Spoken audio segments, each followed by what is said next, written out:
Soy Alejandro Martínez, artista plástico y diseñador gráfico de profesión, y me caracterizo por usar un tinte prehispánico ancestral, que es la grana cochinilla. Con este pequeño insecto que parasita el nopal, me permite tener una variedad de colores, acerca de más de 20 colores o tonos diferentes que permite el rojo carmín utilizar mediante el uso de mordentes.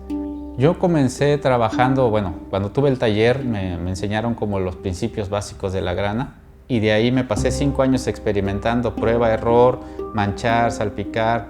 El poder dar talleres con niños también me sirvió mucho, porque a veces uno como adulto tiene ciertos tabús o ciertos límites. Entonces el niño se vuelve hacia el papel o hacia la tela sin ningún temor, sin ningún miedo. Y es lo que a veces hemos dejado de hacer, ¿no? Como artistas, ¿no?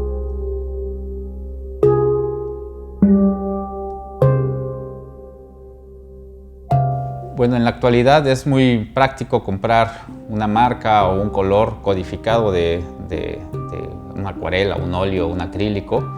Y a mí lo que me gusta del proceso es precisamente la experimentación. El proceso alquimista, el moler los mordentes, el moler el insecto seco, triturarlo y hacer como un color especial. Esto me permite no perder la capacidad de asombro, divertirme como niño cuando pinto, que es algo que muchos hemos perdido.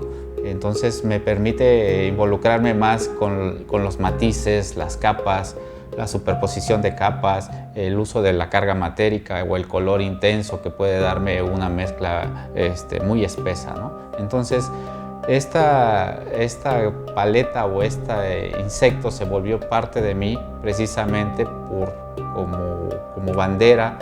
Lo llevé a diferentes países y me catapultó como mexicano, ¿no? Darme una identidad como oaxaqueño y como mexicano, el poder mostrar el color que a México caracteriza. En el siglo XVIII se utilizó mucho por diferentes artistas, tal como Vincent Van Gogh, Rubens, Tiziano, Velázquez. Utilizaron este tinte dentro de sus obras, y las cuales aún en estos tiempos se han exhibido en diferentes museos. Entonces, esto me da la pauta a tomarla como un tinte básico en mi obra, y me permite también jugar con los materiales, ¿no?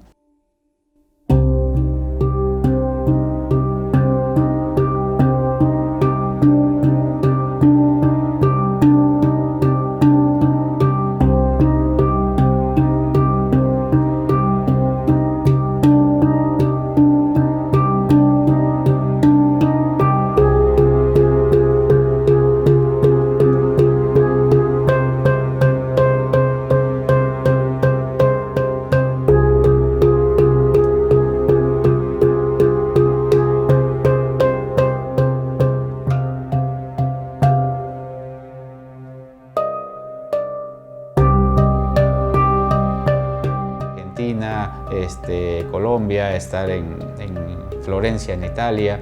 Ahí pude dar 2 talleres y exponer hacer una exposición individual en Florencia, en uno de los recintos más importantes de Europa, que es el Bisonte, y me permitió transmitir a los jóvenes y ver su asombro como cuando yo hacía mis primeros juegos de la grana cochinilla, ¿no? Mis primeros tintes o mis primeras mezclas.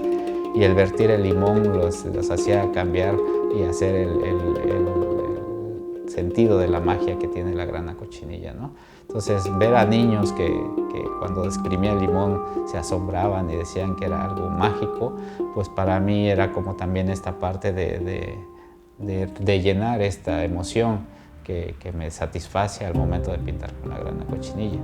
He estado en diferentes lugares como de Londres, en Estados Unidos he también podido hacer muestras de la grana cochinilla, y diferentes lugares como Alemania, que me ha permitido también mostrar el trabajo de la grana cochinilla.